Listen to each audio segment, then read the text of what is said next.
to the Prime Minister, the Honourable Mr Kevin Rudd, and the Minister for the Environment, the Honourable Gavin Jennings.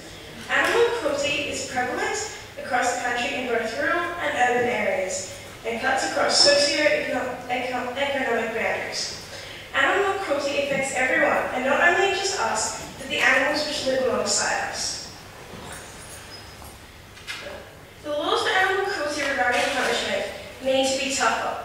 The RSPCA reported that the number of animal cruelties reported jumped by 15% in 2008.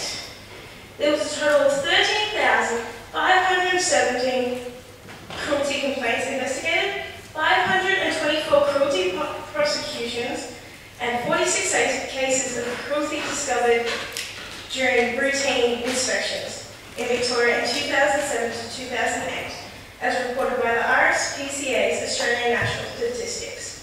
The current legislation dictates that any one person found guilty of animal cruelty is liable to a penalty of no more than 120 penalty units or 12 months imprisonment. If one penalty unit only comes to $107.80. Yes, it may be a big figure of money, but this punishment is not harsh enough when it comes to a crime which is absolutely cruel and disgusting to say the least.